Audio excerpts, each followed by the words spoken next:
It's March 24th, 2021, and we are recapping the LEC Spring Split and looking ahead to the playoffs with Aaron Medic Chamberlain. This is the True Sight Podcast.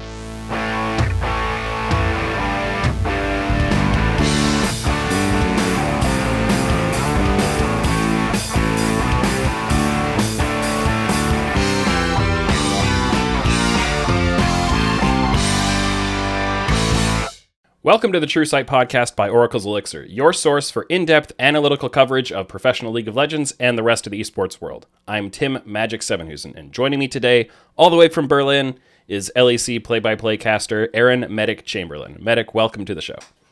Thank you very much for having me, Tim. It's great to be here. It's great to have you because Europe is a scene that I followed a lot more in the past. I used to cover LEC and LCS both simultaneously, but over the past couple of years, I've dug a lot more into kind of the whole NA vertical, covering Academy very closely, looking into amateur, and I've had to give up some of the how close I watch LEC. So the reason I wanted to have you on this show, or one of the reasons, is to use you as kind of my cheat sheet for the LEC playoffs. Tell me what's been going on, because I haven't been able to watch. So I hope you're comfortable being exploited that way. Well, yeah, I mean, I can give you the base level such. As you said, I'm a play-by-play. So if we're going super in-depth, I'm going to look at my own cheat sheet, which is talking to Vedius, Cadril, and Ender. But I think I have enough knowledge to carry us through. As long as you give me a more accurate view than, reading Reddit comments, then I think we're in a pretty good spot. It'd be hard to be less accurate. So. So why don't we just launch into it then? We've wrapped up. There's been a break between the spring regular season, wrap that up, heading into the postseason. So before we look forward, let's spend a little bit of time looking back. If you kind of looked at the spring regular season and looked at some kind of the preseason expectations you had, and then the way things actually played out, what have kind of been your biggest surprises of this season? I think the surprises didn't really abound that much in the LEC. Like, teams kind of placed where we expected them to. Rogue making some of the best roster changes in bringing Odawamne in really shown out. But to me, Misfits were probably the biggest surprise. I think after a very disappointing start, a lot of us looked at them as a team that would end up middle of the pack, but near the end of the regular season, they actually really started to shine. VCO especially had some very strong games, and Hirit as a top laner, I think a lot of us thought, well, at least I thought that he would be found out. I thought he wasn't of the caliber of top laners that we have in Europe, and he actually managed to shine and was very willing to give up his lane state to win other lanes and still somehow not fall too far behind. So to me, Misfits was the biggest shock. Apart from that, perhaps Fnatic falling down the standings as well. I thought that even losing Reckless, they were adding in Upset, who is an incredible AD carry and one of the best in Europe. They were adding in Niski, who had some good times on C9 and who had historically done well in Europe as well. So I think them ending 9-9 isn't a huge shock, but the caliber of their play wasn't at the level I expected. Is there anything that you could say, looking at this season, like, is there anything you could tell me that if I was somebody back in January, I wouldn't have believed? Or has there really been that much on script? I mean, I think Schalke finishing fourth is something you wouldn't have expected. The thing with Schalke finishing fourth is, obviously, kudos to them. Great job. They get into the upper bracket of our double elimination sort of format, so that's really good for them. But I think they didn't perform like a team you would expect to finish fourth. Like, I think if you look across the entirety of the season, Fnatic probably at their highs were better than Schalke. And so the expectation is, even though they got the ranking, they probably aren't going to stay in playoffs for very long. Yeah, you always end up having some teams like that where their record doesn't seem to, necessarily accurately reflect their actual level of play. Exactly. So, there are always some metrics I like to look at on that front. The two that I like the most, well, a couple of advanced gold metrics: gold percent rating, which measures the amount, the average amount of the game's gold relative to 50% that you hold, so how much you play from ahead or behind, and by what margin, and gold spent percentage difference. We'd call it a major lead, major deficit. So it's 1.5% margin. Yeah, it's like major lead, major deficit, except without cutoffs. It's just a continuous metric, right? So you don't bucket it in. You just say, like, if we had 51.3%, that gets measured as a plus 1.3, for example. Oh, okay. So that's really cool. So in GPR, Schalke are fifth. Mm-hmm. That's not bad. In GSPD, which is basically like margin of victory at the end of the game, they're sixth.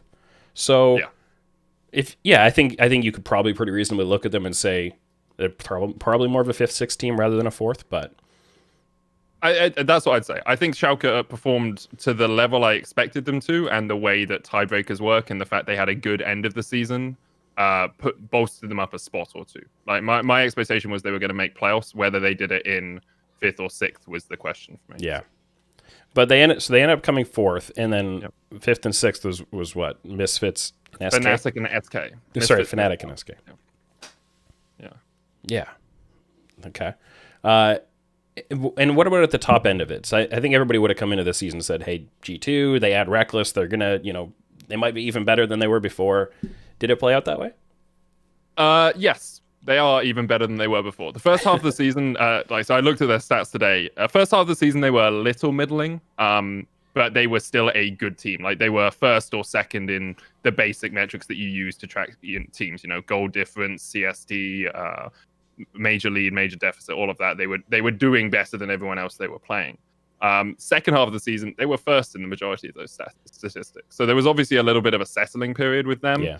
And I think if coming into week 8, they had said, we need to win every game, they would have won every game. But because they knew that they only had to match Rogue over the last 3 games, I think we saw a couple of happy games from them with a Rumble mid and a Rek'Sai jungle.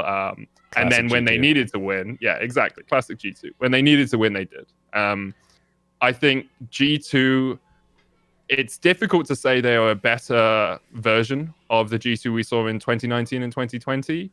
Mm-hmm. But if they continue their trajectory and if they continue improving the small things that seem to lack, I think they definitely could be by the time we get around to MSI, Summer, or Worlds. Yeah, I mean, I think focusing a little more on G2 here, do you think, we can speak about the quality of the team. What do you think about kind of their style or their flexibility? Because I think that's something that people would have looked at G2 with Perks and said, hey, look, he's a mid laner swapped to bot. He plays all these different things. There's such a flexible kind of a style. Whereas Reckless tends to get viewed as more of a narrow, like, give him a lot of farm and he'll carry kind of thing. Did they narrow in their style as a team, or do they still have that really high level of flexibility? I think because they have flexibility in so many roles, they haven't had to narrow their style. Like when you have 5 different players on the team who on a day can carry the team to victory, their idea that because Perks could play mid laners in the bot lane, or because Pyke could be flexed to 5 different roles, G2 were more adaptable and more flexible in 2019 is a little bit spurious. You have to remember as well, Reckless was the first AD carry to start playing Janna in LEC. It didn't work, but he did it. He played Syndra, he played Garen Yuumi bot lane. Like, the guy isn't averse to experimentation. And there was a question, as you say, like, would he fit the mold that G2 was? Like, he is an incredible weapon, but did they need to remold him? And they haven't really had to, because you've got Wonder who can play split push, or who can play tank, or who can play a typical bruiser in the top lane. You've got Jankos, who's now really shining on carry junglers, and the team seems to be adapting really well into him playing carry junglers. You've got Caps, who can literally play every champion in the game in mid lane. And then you have Mickey, who can go from enchanters to tanks in a series. So I think G2, I don't think the meta at the moment is as flexible as it was when G2 had this like incredible amount of flexibility. Sure. And I think some people will look at that and say G2 aren't as flexible now, but I really don't think that's true. Yeah, you don't have, everybody playing Syndra and Yasuo on the bot lane anymore. Exactly, right. The game, but that's the game itself, right? That's the way the meta has gone, not the team. Yeah. I think Reckless is an interesting one to try to peg that way, because, I had Tolkien from Fnatic on the show a few weeks ago, and kind of shared the take that I thought Reckless was able to play with or without resources and fairly flexible. He said, no, I think Reckless always, wants to get all the resources. And you have people who view him in so many different ways. And I think it's because Reckless has had so much depth and length to his career that you can form an opinion of him at a certain time, but the next season it might be different. And the season after that, I think he molds himself quite a lot depending on where he's playing, right?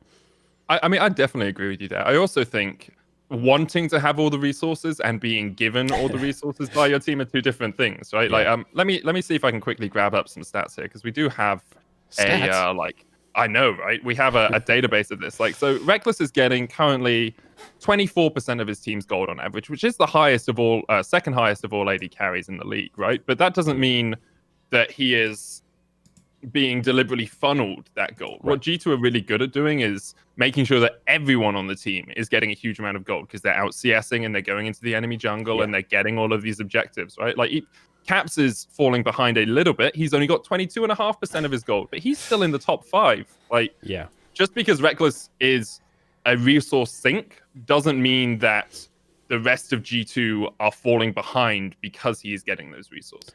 Well, and I think especially, highly flexible teams that are capable of playing 3 lanes at once. I think that, there are certain teams that will play 1 or 2 lanes at a time in the mid game, right? They'll have a main group in the mid lane and then one person on the side lane, and they'll kind of cover them and then catch the other lane as they need to. And other teams are more likely to play all 3 lanes at once, whether it's a straight up 1-3-1 or something a little more subtle than that.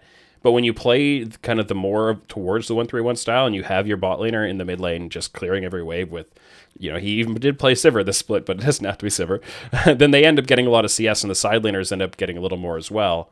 The type of style your team plays with their mid game macro will change how your CS and how your gold gets distributed, right? So, definitely. I think just a addendum point to that is, someone was talking to Mickey about how Reckless gets so many stacks on Senna, right? And obviously stacks on Senna equal gold as well. You get like 8 gold each time you get one, but the team deliberately holds waves so that even if he's like not getting the CS, he's getting the stacks, or they will deliberately delay a jungle camp by 10 seconds so he's in range so he can get these stacks. And that's not just something they do for Reckless. That's something they do for every player on the team when they need it. So as much as, yes, Reckless does get a lot of resources, I think G2 are just very, very good at utilizing every single resource they can on the map.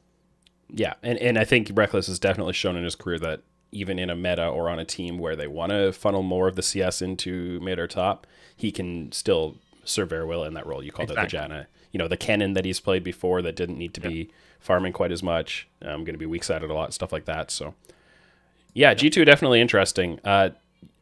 There are a couple other teams that I think have vied with them. Rogue would be the ones who obviously finished with the same record. Do you think, how much of a candidate are Rogue to kind of take over that number 1 spot with G2? I think Rogue are decisively the second best team in the league. Whether or not they can beat G2 in a best of 5 is still to be seen. I would err on the 70% G2, 30% Rogue. And I think it would have to be an off day for G2.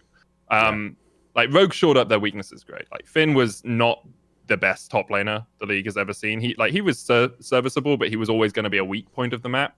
Whereas Odoamne has this wealth of experience and allows Rogue to play through Inspired, to play through mid, to play through bot lane. Like, he gets the least jungle proximity of anyone in the top lane and has the best CSD. Like, he has 10 CSD with 7% JP, and it's absolutely absurd how well he plays the weak side of the map. And then adding in Trimby as well, I think it's a side grade from Vander, but he has slotted in well with the team. So my expectation is Rogue can take a game off G2, but because the roster doesn't have as much experience together in best of 5s, and because, the last time we really saw a team get to finals and challenge G2 was 2019 summer. Yeah, I'm not sure Rogue are quite there yet. Yeah, well, let's talk about the 2 players you mentioned, because I think those are the ones that everybody kind of wants to talk about as the new additions to the team. So on the Odoamne front, I can't even say his name right now.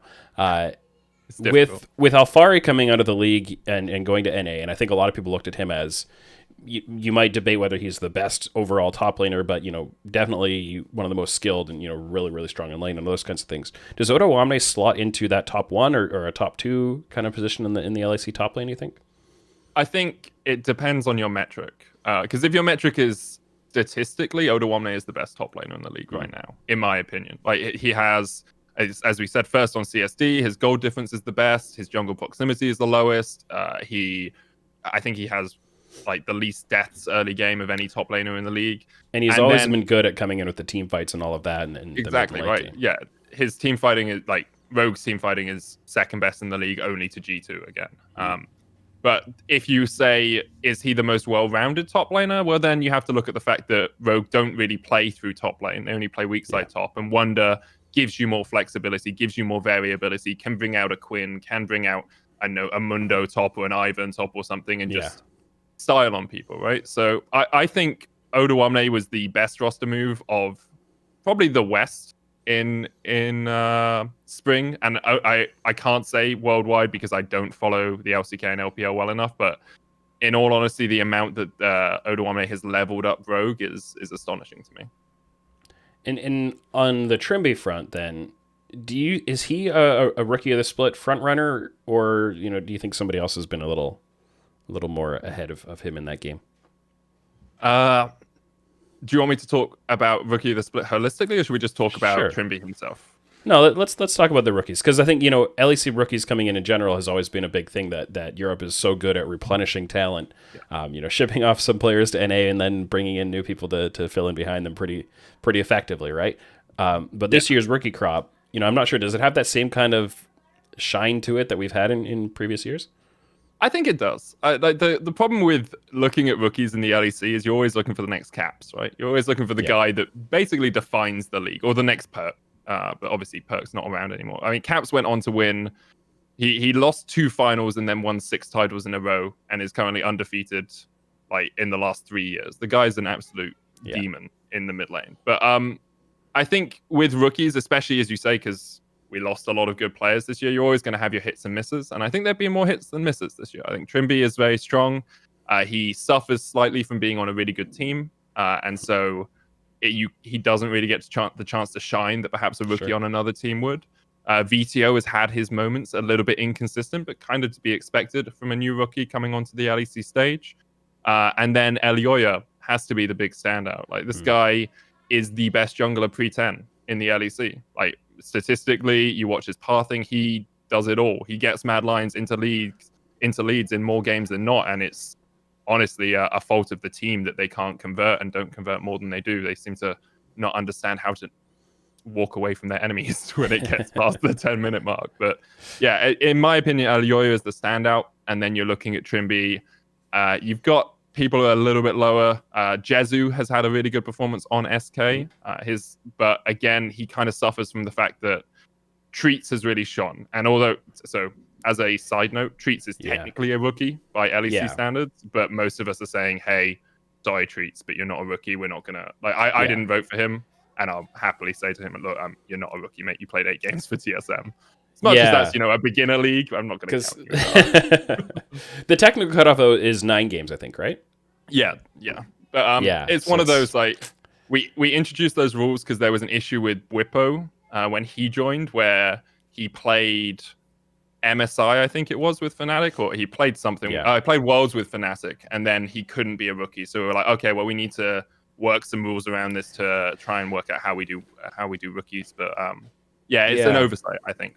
It is tricky because we have things on the other side in NA with a player like Fudge right now playing for Cloud9, who can't be considered a rookie because he played in Oceania, right? And he went to Worlds there, and that is a pro league. It's a Worlds qualifying league, but some people want to look at him, especially because he's so young still. He's been playing pro for a couple of years now, but he's still really young.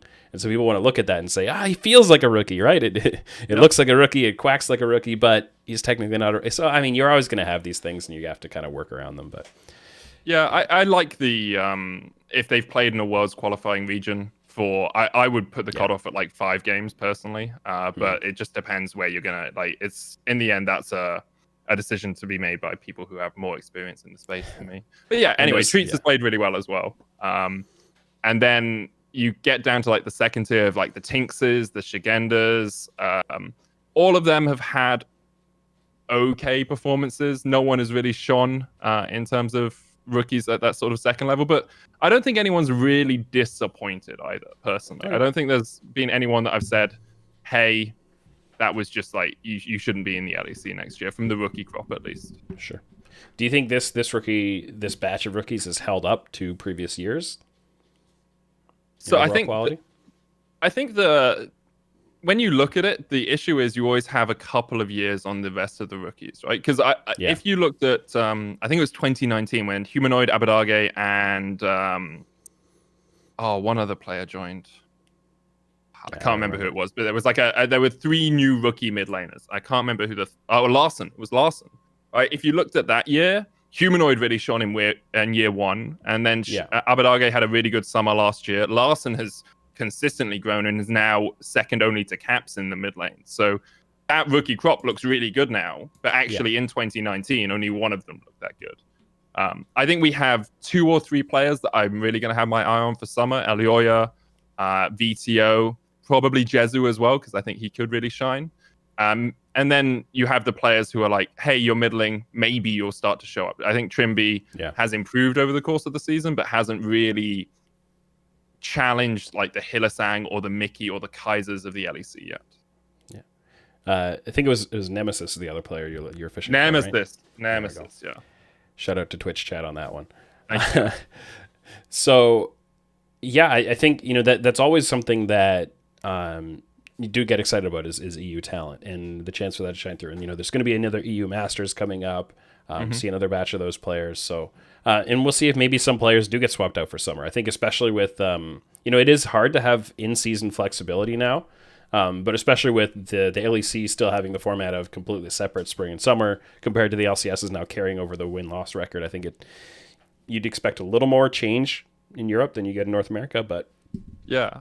Also, we have to fight against all the import restrictions, whereas Europe is like, importing, what's the purpose of that?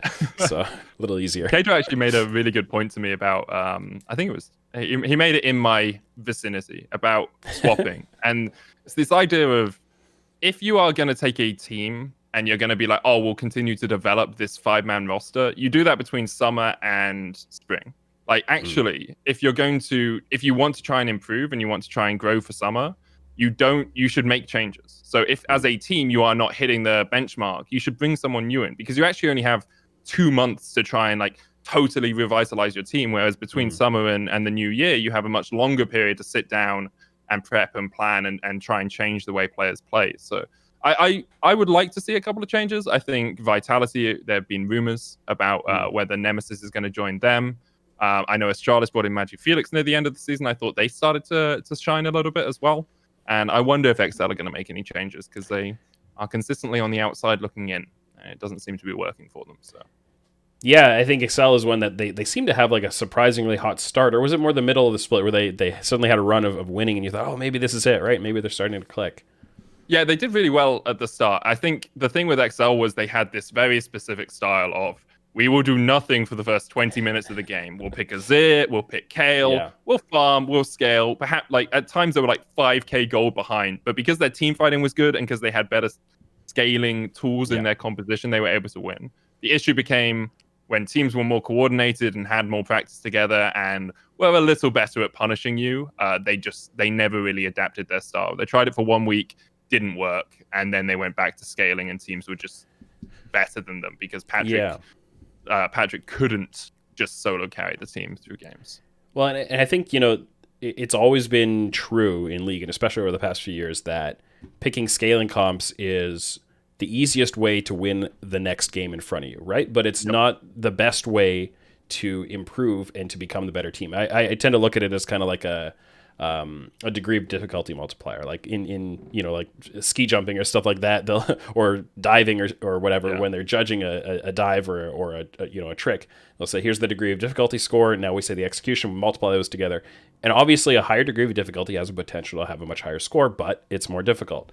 Drafting a more difficult to execute comp that involves more early game proactivity or a trickier kind of macro setup and maybe split pushing or whatever it's going to be, that's always going to be a way that you can lose some games because you didn't execute it well enough. But if you rely on winning with scaling in team fights and you come up against a team that's just better than you, it's not going to pan out. And there are teams, I think Dignitas has been a team like that in NA, who've done quite a bit of that this year. And you also get it when you go international and you have teams domestically who looked very good domestically, and they did it with a lot of late game team fighting. And then they go internationally and just get destroyed in the early game, and it's too far to come back from. So, it's just one of those topics that I think comes out a bit. And people who view the game very much as if you want to win, you scale and team fight. You go, is that really the best way to plan the long-term future of your org? I don't think so. Oh, exactly. It's like in solo queue, you look for the team that has the easy ultimates to combine. And if you have easy ultimates, like, cool, okay, we're going to win this game because all I have to do is press R, and then you can see my massive R, and you just press R as well. But yeah, I think that, as you say, the teams that have that variability and who can play scaling if they need to, but can also play early team fights, early skirmishes, carry junglers, split push, although split push is kind of dead in the meta at the moment. But like those sorts of strengths really show up a lot more when it comes to playoffs than when it comes to international tournaments. Do you think that applies to the G2 Rogue comparison? I think the thing with Rogue is Let me structure this in a way that I am Mhm. comfortable with. So yes, I think because we haven't seen Rogue have to explore and adapt as much as we've seen G2 do it, you are always going to rate G2 higher than Rogue. And because we haven't seen them in a best of 5 really get knocked down in game 1 with a specific style and then bring something totally out of the bag in game 2, I have a lot more faith in G2 because I've seen them do that. I've seen them, fall behind to SKT and come back. I've seen them fall behind to Fnatic and come back. And so maybe we'll get into playoffs and we'll see Rogue bring out an entirely new style because they actually did for summer last year. I remember they were playing less around Inspired, and then when we came into playoffs, they started to do Inspired on Evelynn. They started to go for carry junglers, and I mean, all of Europe switched towards carry junglers near the Yeah. end of last year, so it was a meta shift. But it was good to see that they had that adaptability and that ability to change on the fly. The question is whether or not they can do that against a team that will be able to punish them if they make the smallest mistake with that Yeah. style. Because if they're playing Excel, sure, play an early game skirmish comp. I trust you. You can beat them even if you're not as good at that as you are at your slightly more methodical, objective focused. So yeah, I think as well it's important to note with Rogue, they aren't a slow team. They are just Right. very good at playing by a playbook. Mhm. Because they're one of the quicker teams in the LEC. They're very good at getting early gold leads, but they do it in a very specific way, playing through Inspired. And the question is, if you then shut down Inspired, can they play through the other lanes? Do you think Inspired has a case for first team All Pro jungler? Is he in that I think he discussion? has a case for MVP. Really? Honestly, but I think he is the best jungler in the league at the moment in the way that he paths and the way that he plays. I think that the impact he has for Rogue and the amount of advantages he gets them is very strong. And I think there are a few people I would put on my MVP list. And the thing always is with MVP that it becomes more of a slightly subjective viewpoint because Yeah. I have Treats on there as well because I think he had a huge impact for SK, and when Treats was on form, SK would win. But yeah, I think Odo, Inspired, and Treats are my 3 MVP candidates. Interesting. Yeah, I think there's so many nuances to this, and I think we're Yep. 1 week ahead in the cycle for LCS awards just because we jumped into playoffs that 1 week quicker.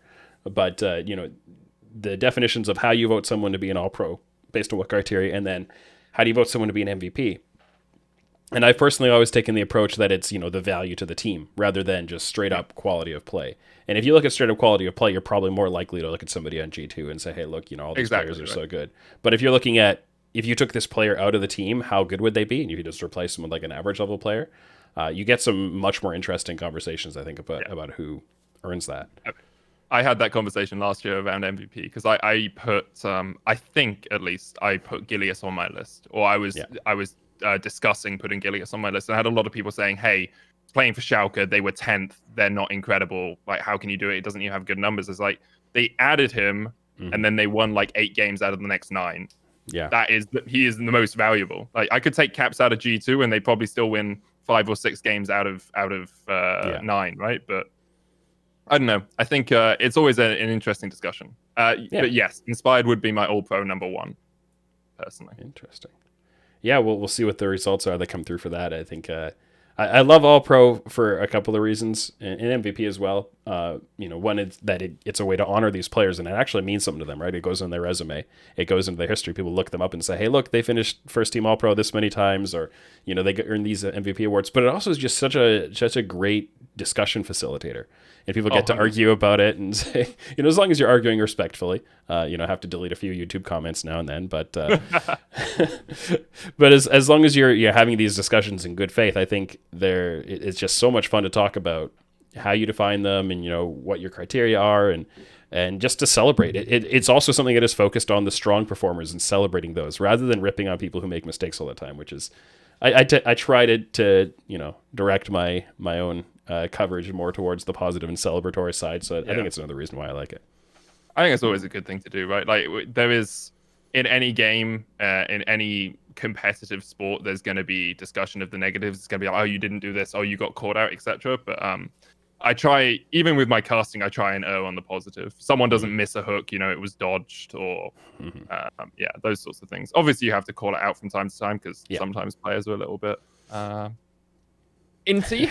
But yeah, I just like positivity generally. I definitely have to criticize people who deserve criticism as long as you're not trying to score free points off it. Just to, I think that's the main thing for me. Let's talk about a couple more of these teams. I think Mad Lions are another one that came into the season, made some changes. I think there were, in some cases, mixed opinions about the changes and whether they would be improved. A lot of people looking at Shadow and saying, oh, we thought he was really good, and where's he going to end up next? And you've already talked about Elyoya and having a really good time replacing him. Do you think the changes that Mad Lions have made at this point in the year were an overall improvement? It's a bit of a difficult question because I think, yes, if I look at the individual players, I think Armut has been an upgrade over Arome. I think Elyoya, compared to how Shadow was playing, at least at the end of summer last year, is an upgrade as well. And I think it would be difficult to say Elyoya isn't better than Shadow when Elyoya is the best early game or best first 10-minute jungler in the league, right? However, Mad Lions don't seem stronger than they were last year.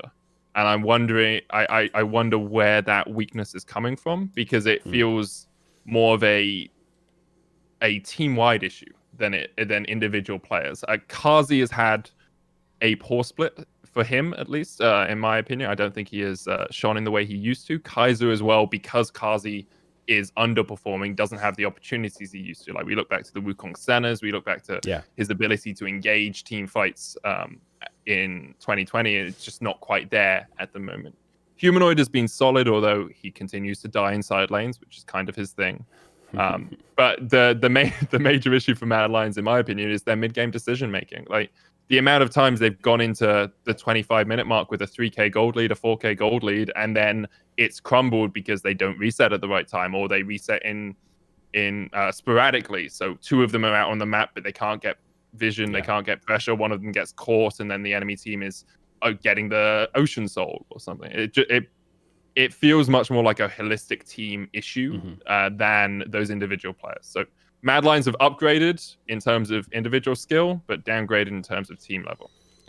Yeah, I mean, and I am a big fan of the coaching staff there, but they did have some coaching staff changes. And when you see these kinds of things in coordination and macro kind of stuff, I think it's fair to say, I wonder if the coaching changes played into that, right? Yeah, I mean, losing Peter Dunn is huge. Peter Dunn is an incredible coach. Mac has tried to step into his boots, right? And he has done a good job at times, but there definitely seems to just be something, either they're missing, or they haven't quite managed to enact the coaching that's happening. Because if I can see it and I'm a play-by-play and just watching the game more superficially than a coach would be, then the coach is definitely noticing it. Yeah, and I mean, it's something that when, just like with a player, that they need experience and having seen scenarios a bunch of times before they get to really round into their full potential. I think it's true with the coach as well, right? You have to, when you change your job description a little bit and you take on more responsibilities, it's going to take some more time to balance all of that and be able to recognize the appropriate way to handle different issues or to lead the team in a certain direction. So I'm sure Mac is continuing to grow into that, and I think he's great, and I think he's gonna succeed with them. But it is his first split as kind of the independent head coach of that group. So yeah, and they have moved as well. Last year, it was Humanoid who was the veteran, and then you had a bunch of rookies around him who were making a name for themselves. And maybe there's more weight on Kazi and Kaiser now to be leaders and to be shot callers. I don't know the exact calling within the team. I actually remember talking to Mac relatively early on in the split. And he says Elyoya does a lot of comms as well. So maybe there is just a little bit of inexperience when it comes to who is leading when it gets to mid game and how they are making decisions. Yeah, for sure. A team that shouldn't have any issues with experience or potentially with communication, but a little harder to say on that front, is Fnatic. Very experienced roster, a lot of players that have been together quite a while now, but also some new guys slotting in, coming from other teams where they've been quite successful. What have you felt about Fnatic's playstyle of integrating Niski and Upset? Fnatic like to fight, and they don't really know when not to fight.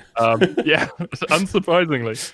I mean, the Upset and Hillsang are like the bloodiest 2v2 bot lane in the league. They get the most 2v2 kills of any bot lane. So they both Niski and Upset are great players, and they continue to be great players. The issue that Fnatic have found is they don't really have breaks at the moment, and it feels like sometimes they've talked about it, and we've discussed it on broadcast. Like Reckless was the guy that's like, hey, let's just take a breath here. Let's take a step back and just make sure that we are setting up properly and making sure the play is a good one, right? And Whippo and Hillsang have regularly said they're on the front foot. They're always looking for the plays. They're always getting in, and you can see it in their play, right? Like they are always the people face checking bushes, and sometimes it just doesn't work for them. Now Fnatic are mechanically very good, so sometimes they can take a bad trade and they can win the skirmish. And when they win skirmishes early on, they tend to win the game. They're very good at snowballing the game away from their opponents. But the issue for them, and this has to be taken with a pinch of salt, obviously, because Hillsang, I believe, came out and said he had COVID or is tested positive for COVID. So there is a pinch of salt of coming into the last few weeks, how much was that affecting them and how much was it just the general team. But if Fnatic can rein back 5%, 10% in the moments they need to, they can be challenging the G2s and Rogues. They are a good enough team, and they have shown enough signs of like being coordinated to do that. It's just whether or not they can consistently stop themselves going for that little intersang play, you know? Yeah, well, so again, I had Tolkien on the show recently, and something I found really interesting talking about it, and I think the way the conversation went is I pointed out that they basically had the highest combined kills per minute of pretty much any team in any major of the major regions. And he said to me, and I'm pretty sure he was being serious, but maybe he was just hard trolling. He said they want more. He said he thinks that they want to be even more aggressive than that. They want to push the pace. Not that they need to rein it in and pick the right fights, but that they want to continue extending that play style. Do you think that makes any sense at all? It's worked for teams in the past. You look at LPL teams in 2018, 2019, 2020, like being aggressive, being on the front foot, never letting the opposed, even G2 in 2018, 2019, sorry. 2020? 2019. Never letting the opposition have a moment to breathe is a good way to win games of League of Legends. You just need to be good enough to do it, and you need to be coordinated enough to do it. And a lot of that comes down to playing around pockets of vision that your opposition doesn't realize that they lack. We used to see G2 a lot getting to the enemy jungle via inventive routes, like jumping over walls so you can avoid vision. And you can see signs of that from Fnatic. And if they can... I think... saying you want more is good, but you need to pick your moments to take more, because you can't be 100% all the time. At times you have to reset together. At times you have to reset up vision, right? And they are good enough players to constantly skirmish. They just need to be willing to not take the play after they've won the last one. Because if you get a couple of kills and you don't spend your gold, you're actually at a deficit to your opposition, right? So. Yeah, I mean, I've always felt that discretion is the better part of valor. You know, I think it's a saying that makes a lot of sense to me. But, you know, I think it's a little easy to sit where I am right now and look back and say, what do you mean you want even more? Like, look at how the last couple of weeks went. You need to figure it out. But he said that before the last couple of weeks. So, you know, have to be fair on that front. And I think before kind of the COVID stuff came out. So, you know, don't want to be too much hindsight biased. But I mean, I think it's also good to have a style that isn't the same as everyone else in the league. Like if they want to be that bloody aggressive team and they want to really shine on that, yes, they will have weaknesses. But the question is, are the teams that aren't scrimming against that, the teams that aren't regularly playing against that style, able to capitalize on those weaknesses? Because it's difficult on the fly when there are 5 players in your lane at 3 minutes in the game to work out how to play against it, right? I think G2 and Rogue will have a chance against it, but I think if Fnatic enact it properly, they can make finals again. Maybe they could even take down G2. Yeah, I think it's possible. I think I was one of the people out there saying with the roster changes, I think there was a lot of community low expectations for Niski. You know, and I was one of the people out there trying to defend that and say, no, Niski's actually really good in the style he plays, should fit in really well and all that kind of thing. And saying Fnatic, to me, looked like a top 2 candidate. They haven't looked like it so far, I'd say. So, you know, it seems like I've been a little off base on that. But yeah, I agree. I think they definitely have the quality to contest those guys. And I think if everything clicks for Fnatic, beating Rogue should definitely be within reach, right? And G2, I totally agree with you. Yeah. And G2 I mean, you just said is questionable because they have the 5 best players and the 5 best roles. Like they, even on a bad day, it's difficult to beat G2. So yeah. But yeah, I think Fnatic could definitely take down Rogue.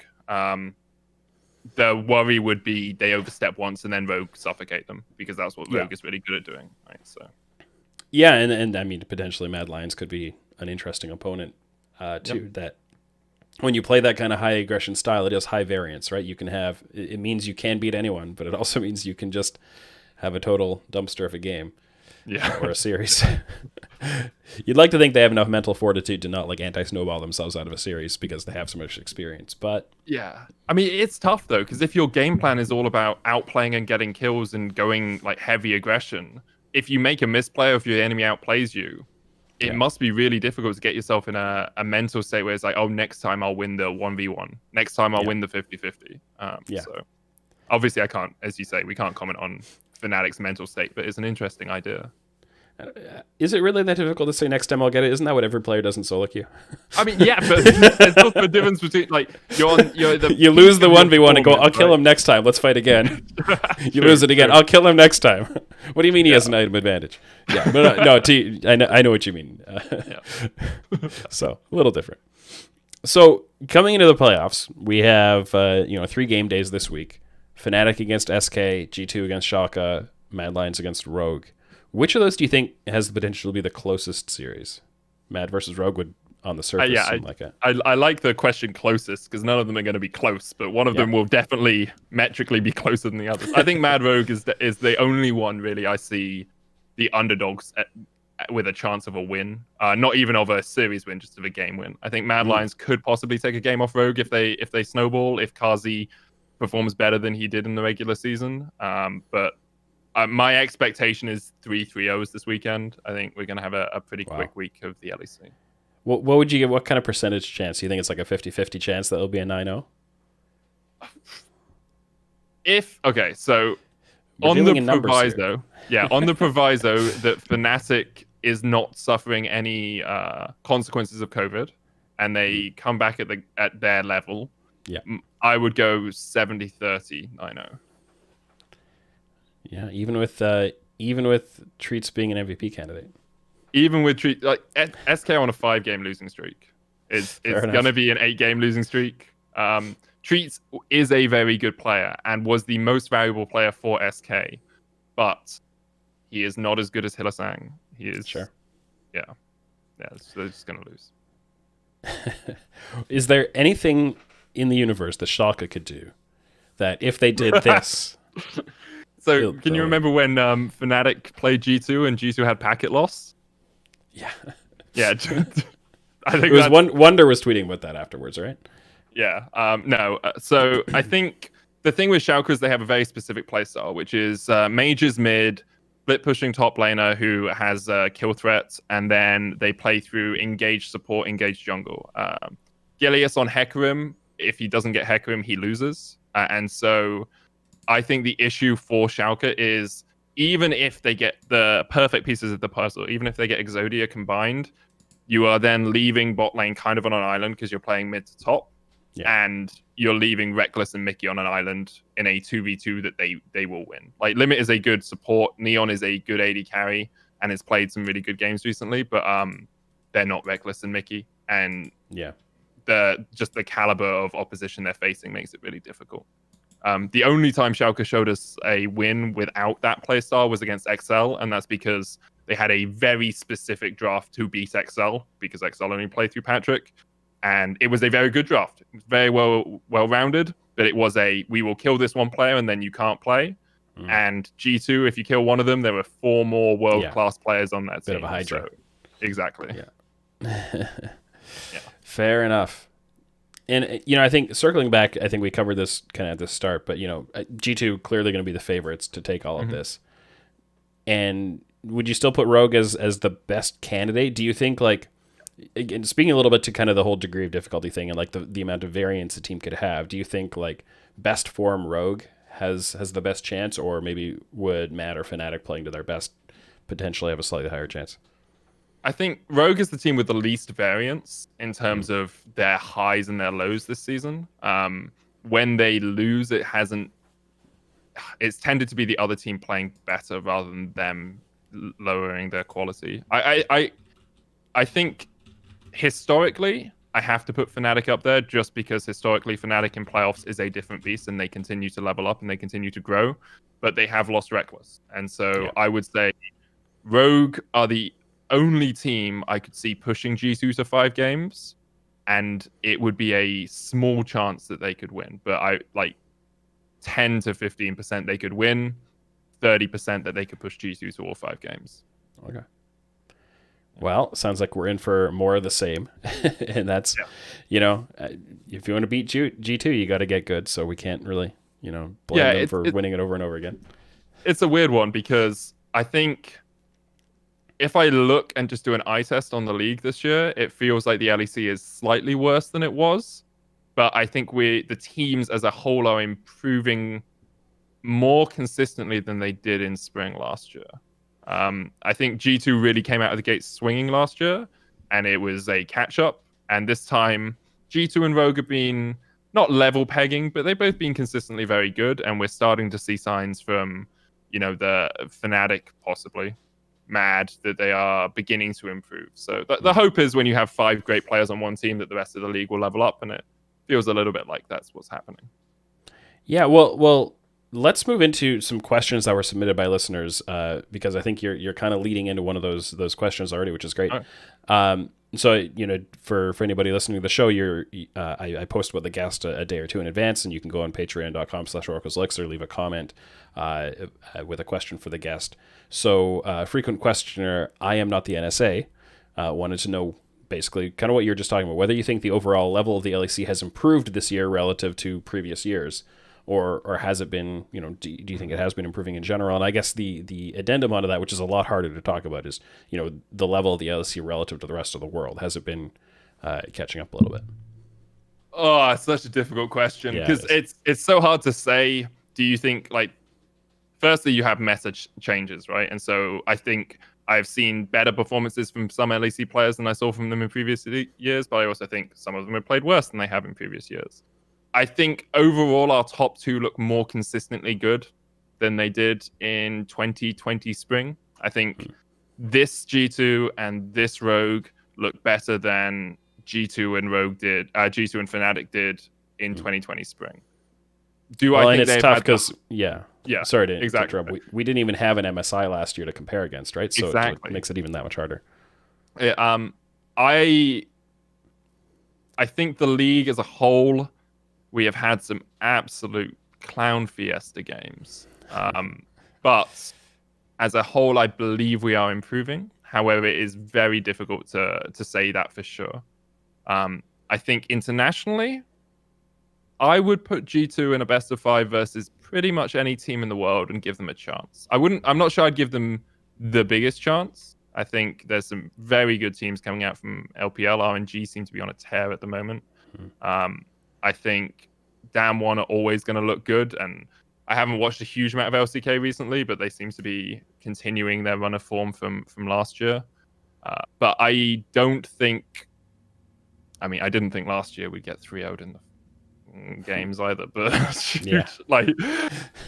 I would give LEC a chance internationally. It's difficult, and we'll see at MSI, maybe we get absolutely rolled over, but I don't think our region is as bad as some people seem to be making out that it is.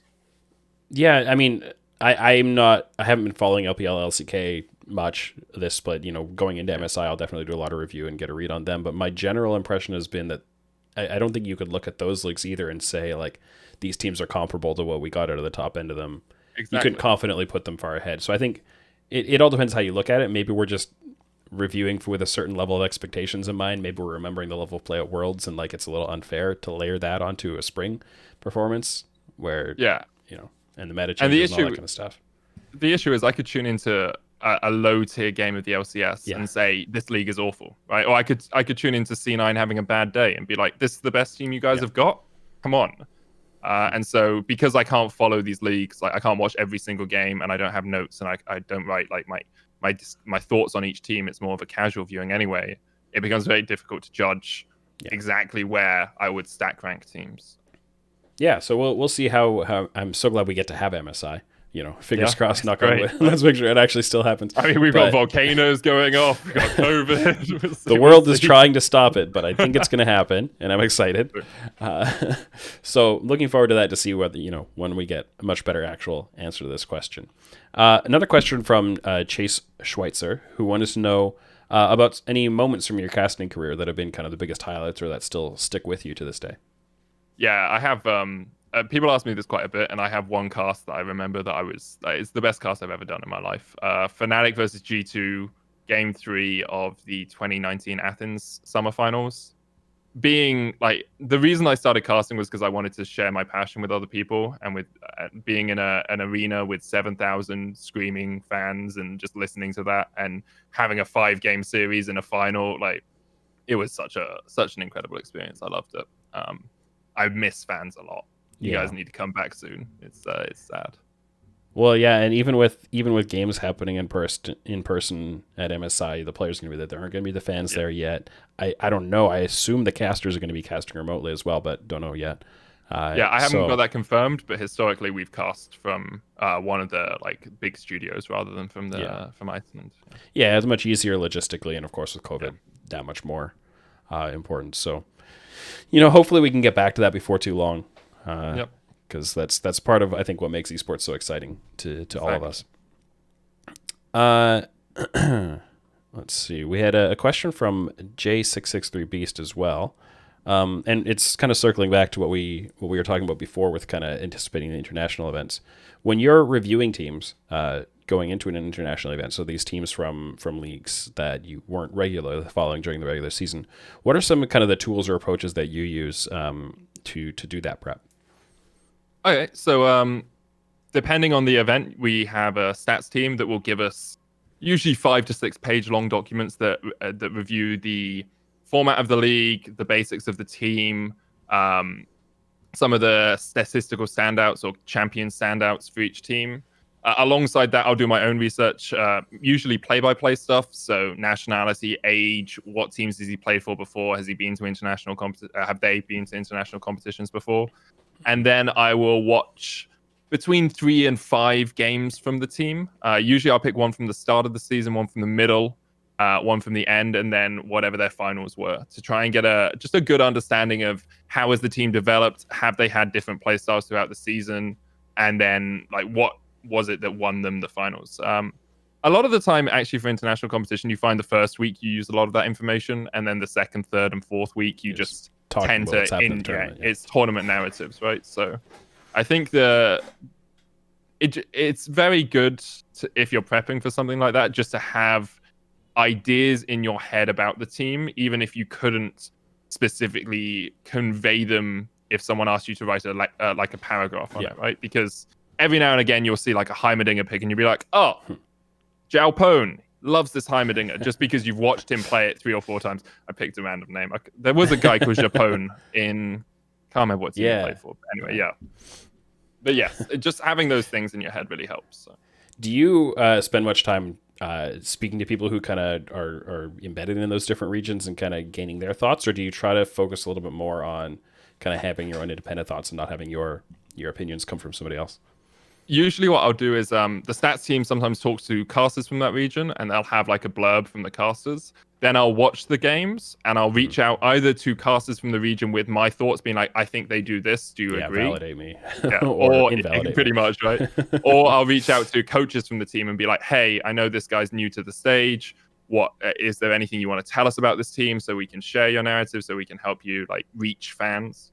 And that's actually really helpful because they'll give you insight that you wouldn't usually have. So it's oh, he's a rookie, but he actually played 7 years in amateur leagues and then has been a shot caller for every team he's ever been on, stuff like that. That really give you that bit of extra bonus salt, a little bit of seasoning. Yeah, for sure. And one last question here from TheSciFiGirl, and I'll tweak the approach on this a little bit. I would say, how hyped are you for EU Masters? I'm pretty hyped. EU Masters is always great. Actually, ERLs have been popping off this season. I think the French stream had 100,000 viewers the other day. Yeah. It's actually absurd how good it is. And you look at how many names in the LEC are from EU Masters. Humanoid went there. Nemesis, I believe, played in EU Masters. Abadage. You've got Shekelard, Dan, all of these people, right? Like it's just development, and it's great to watch. And I'm casting it as well, so that's going to be a lot of fun. And I'm always hyped to watch the next great thing come. Maybe we'll see Caps, and new Caps rise up once again. Yeah, I think Spain has always had a pretty big following. Some good players coming from there. I think the Polish league tends to produce a lot of really strong talent. Yeah, AGO Rogue is like a bed of just good players. Yeah, and you do see some of these teams do promote internally, right? Like Rogue promoted Trimby from within the organization. And I love to see those kinds of stories because it shows that an org has picked a talent earlier on. They didn't wait for somebody else to surface them during EU Masters. They had identified them already, and they've been developed, and they brought them up in the org. So I always love to see that personally. Wait, I think actually the AGO Rogue roster from last year, 4 of the 5 players are now on LEC teams. Shigenda, Shekelard, Zanzara, and Trimby were all on that team, and then they've all gone to LEC teams. So yeah, and if you're the team who produced that roster, you get to pick the one you want to keep. Exactly. And depending on the contract you signed with them, you might be able to make a little bit of money selling them, or maybe not. I don't know. That's more of an NA thing, but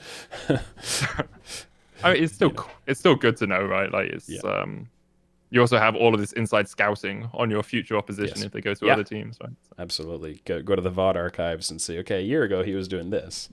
Yep. Well, thank you very much for joining me on the show today, Medic. This has been great. What is the best way for people to follow along with you and your work if they don't already know? Twitter, MedicCasts, Twitch, MedicCasts, Instagram, MedicCasts, everything MedicCasts. Follow and watch the LEC. We'll see you. I'm sure you'll be all over the playoffs, and that's going to be exciting to hear your play-by-play. And I think we all appreciate your enthusiasm and like you were saying before, sharing the passion that you have for the game. Thank you very much. Well, you can support the TrueSight podcast at patreon.com/oracleselixir. You can subscribe on Spotify, Google Podcasts, and Apple Podcasts, as well as anchor.fm/TrueSight. And make sure you check out the Oracle's Elixir Discord server to talk about League of Legends esports, data science, and a lot of other topics. Links for all of these things will be in the show notes. This has been the TrueSight podcast with Medic, and I'm Tim Sevenhusen. Thanks for listening.